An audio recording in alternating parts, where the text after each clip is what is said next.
The myth of चाय वाला, dark side of Narendra Modi. मैंने इस वीडियो को 4 पॉइंट में अलग अलग डिवाइड किया हो। लास्ट वाला जो है आपकी जानकारी के लिए बहुत जरूरी है। दोस्तों, अभी तक हमें बताया गया है कि एक बच्चा जो है स्टेशन पे चाय बेचता था और वहीं से निकलकर देश का प्राइम मिनिस्टर बन गया। सुनने में थोड़ा फिल्मी लगता है, बट रियलिटी जो है थोड़ा अलग है। क्या आपको पता है, उनके बचपन के दोस्त और स्कूल के रिकॉर्ड में रेलवे स्टेशन पे चाय बेचने का कोई ठोस सबूत नहीं मिलता है। ये एक ब्रांडिंग थी जो सन 2014 में इमोशन को एक्सप्लॉइट करने के लिए बनाई गई थी। सच ये है कि 10 साल की उम्र के बाद उनका झुकाव जो है आरएसएस की तरफ हुआ, जहां उन्हें डिसिप्लिन नहीं एक खास आइडियोलॉजी के लिए तैयार किया गया। अब आते हैं सेकेंड पॉइंट पे, the marriage of Narendra Modi. Narendra Modi ने सालों तक अपनी शादी की बात छुपाई। जसोदा बहन के साथ उनका विवाह हुआ, लेकिन आरएसएस में प्रचारक बनने के लिए कुंवारा होना बहुत जरूरी था। तो पता है उन्होंने क्या किया? बिना डिवोर्स दिए, बिना बताए अपनी पत्नी को छोड़ा और निकल गए। सन 2014 के इलेक्शन एफिडेविट तक उन्होंने ये सच छुपाया। क्या एक मर्यादा पुस्तम इमेज रखने वाला इंसान को ये शोभा देता है? ये उनका पहला झूठ था जो नेशनल लेवल पे एक्सपोज हुआ। अब आते हैं थर्ड पॉइंट पे, the education mystery, degree versus reality. बात करते हैं इंटायर पॉलिटिकल साइंस की, एक ऐसी डिग्री जो आज तक किसी ने नहीं देखी। जब आरटीआई मांगी गई तो यूनिवर्सिटी ने मना कर दिया। 1978 की डिग्री में जो लिखावट का उपयोग किया गया है वो उस टाइम एग्जिस्ट ही नहीं करती थी।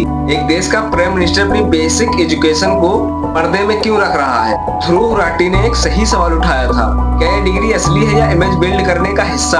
अब आते हैं अपने नेक्स्ट पॉइंट पे। सन 2001 में उन्हें गुजरात का सीएम बनाया गया। पीछे के रास्ते से केशुभाई पटेल को हटाकर उसके तुरंत बाद हुआ सन 2002 का गुजरात का दंगा। सरकारी आंकड़े कहते हैं कि उसमें 1000 लोग मारे गए थे, लेकिन असल संख्या उसमें 2000 के ऊपर की थी। उन पर आरोप लगा कि उन्होंने पुलिस को शांत रहने का ऑर्डर दिया था। हालांकि कोर्ट ने क्लीन चिट दे दी थी, लेकिन मोरल अकाउंटेबिलिटी का क्या क्या? एक सीएम अपने राज्य में हजारों लोगों का कत्लेआम देखकर भी कैसे निर्दोष हो सकता है? यही वो वक्त था जब मोदी को विकास पुरुष की जो उपाधि दी गई ताकि दंगों को दबाया जा सके। चलते हैं नेक्स्ट पॉइंट पे, how he became prime minister. सन 2014 में प्राइम मिनिस्टर कैसे बने? सिर्फ भाषण से नहीं, उसके पीछे हजारों करोड़ का पीआर पैकेज बजट था और मीडिया हाउसेस के साथ अच्छे दिन और 15 लाख का झूठ भारत में हर घर तक पहुंचाया गया। डाटा कहता है उनके आते ही कॉर्पोरेट फंडिंग और इलेक्ट्रॉल बॉन्ड्स का खेल शुरू हुआ। देश की संपत्ति जैसे एयरपोर्ट्स और पोर्ट्स गिने चुने दोस्तों में बांट दिया गया।